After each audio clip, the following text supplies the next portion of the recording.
syarikat guaman ini telah menyatakan kepada pihak SPRM dengan surat ini, iaitu bagi pihak MAS kami menghasratkan rasa duka cita dengan jawapan yang dan tindakan pihak Tuan kerana dua report polis yang bernambah 347/02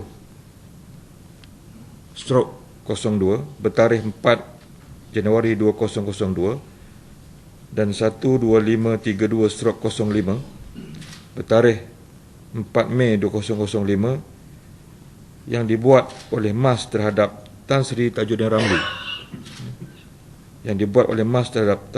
Ramli dan pegawai yang bersebahat dengannya.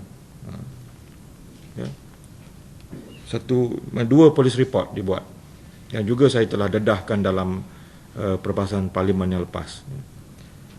Kemudian aduan SPRM ada dua dokumen ya. Nombor B adalah aduan SPRM yang bernombor 119/2009 adalah terhadap Jabatan Siasatan Jenayah Komersial PDRM JSJK ya, PDRM, Jabatan Peguam Negara dan Tan Sri Tajuddin Ramli, di mana MAS merasakan terdapat salah laku, rasuah atau penyalahgunaan kuasa sehingga kes terhadap Tan Sri Tajuddin Ramli tidak diambil tindakan sewajarnya. Itu aduan yang dibuat oleh MAS terhadap isu ini. Yang menjadi isunya adalah bila MAS membuat aduan itu kepada SPRM terhadap Jabatan Siasatan Jenayah Komersial PDRM, SPRM telah dedahkan maklumat itu kepada JSJK PDRM. So, you dapat tak? Laporan itu dibuat oleh MAS kepada SPRM. Kenapa tindakan tidak diambil terhadap Tajuddin Ramli dan juga terhadap bahagian Jabatan Siasatan Jenayah PDRM, yang sepatutnya SPRM siasat perkara itu, tapi dia dedahkan report itu kepada Jabatan Siasatan Jenayah PDRM, di mana mengakibatkan rasa cemas anak guaman kami kerana ia mendedahkan aduan anak guam kami pada pihak-pihak yang dikatakan tersebut, pada interested party itu. Sepatutnya dia siasat benda itu, tetapi SPRM beri maklumat itu kepada pihak Jabatan Siasatan Jenayah Komersial, dan ini adalah merupakan suatu perkara yang sangat serius yang menyebabkan orang-orang yang terlibat ataupun mereka bertanggungjawab bagi pihak MAS itu dalam keadaan yang mencemaskan kerana aduan mereka didedahkan kepada pihak yang mereka report itu. Dan disebut di sini bahawa tindakan Tuan juga bercanggah dengan peruntukan Seksyen 294 dan Seksyen 65/2 Akta Suruhanjaya Akta SPRM 2009 kerana JSJK PDRM adalah salah satu pihak yang terhadapnya aduan dibuat dan mereka tidak sepatutnya mendapat butiran anak guaman kami.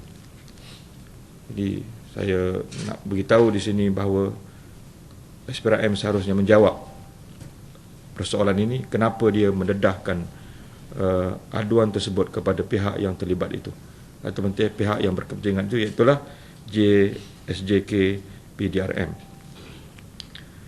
MAS dan pegawai-pegawainya yang terbabit dalam perkara mahukan jaminan dari pihak Tuan bahawa tiada apa-apa tindakan balas akan diambil terhadap mereka di atas pendedahan yang dibuat oleh pihak Tuan kepada JSJK PDRM, sedangkan anak guaman kami mengharapkan aduan ini sekurang-kurangnya disiasat oleh pihak SPRM dan tindakan diambil terhadap pihak-pihak yang terbabit. Jadi kita boleh melihat betapa seriusnya perkara ini yang tidak sepatutnya berlaku di saat kita mahukan suatu bentuk integriti, ketulusan, kewibawaan untuk kes-kes yang saya sifatkan antara kes yang berprofil tinggi kerana ia melibatkan kerugian emas sebanyak 8 bilion ringgit Malaysia yang sampai kepada hari ini ianya tidak diambil apa-apa tindakan oleh pihak yang berwajib. Di sini saya ingin mempertegaskan siapa sebenarnya yang melindungi penjenayah ini. Siapakah yang melindungi kes ini daripada disiasat? Siapakah yang melindungi kes ini untuk didakwa? Kerana ia merupakan satu perkara yang cukup besar.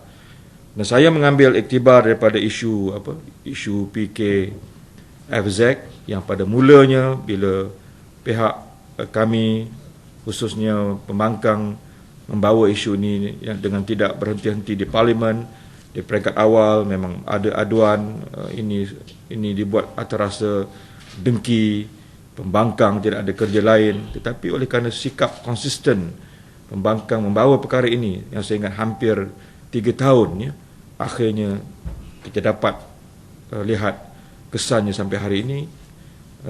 Beberapa setidak-tidaknya beberapa pendakwaan awal dibuat terhadap kes PKFZ. Kemudian juga ada satu recommendation yang dulu dibuat oleh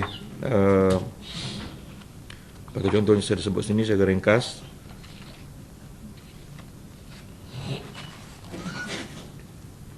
Oleh Datuk Ramli Yusof yang sewaktu itu dia adalah merupakan Ketua Jabatan Siasatan Jenayah Komersial Bukit Aman, di mana dalam suratnya yang 26 Mac 2007 dia telah bertemu dengan yang amat berhormat Perdana Menteri juga pada waktu itu. Surat ini pun ada disertakan atas sifatnya sebagai ketua jabatan pada waktu itu, mengadakan pertemuan khusus dengan Yang Amat Berhormat Perdana Menteri yang mengatakan bahawa dalam surat ini juga membuktikan memang terdapat satu asas yang kukuh untuk mendakwa Tajuddin Ramli yang melibatkan emas rugi 8 bilion ringgit Malaysia ini. Jadi saya dan juga jabatan ini juga membuat beberapa recommendation, mesti charge under Section 131 Companies Act, charge under Section 131(1) Companies Act, semua dicadangkan oleh Jabatan Siasatan Jenayah Bukit Aman, tetapi tidak ada satu pun satu tindakan yang drastik dibuat terhadap kes ini. Oleh itu saya merasakan telah sampai masanya untuk, kebetulan saya menerima dokumen ini yang dihantar kepada saya untuk saya dedahkan pada umum, dan juga saya meminta supaya yang pertama sekali supaya SPRM menjawab persoalan kenapa dia mendedahkan butiran emas ini kepada pihak yang diadu, iaitu kepada pihak JSJK Bukit Aman. Ini adalah satu tindakan yang bagi kita sangat tidak berintegriti dan membahayakan orang yang membuat aduan. Dan kalau begini keadaannya, apa akan jadi kepada negara kita? Kita buat satu aduan, tiba-tiba aduan kita pada seorang itu didedahkan. Ini suatu perkara yang sangat serius.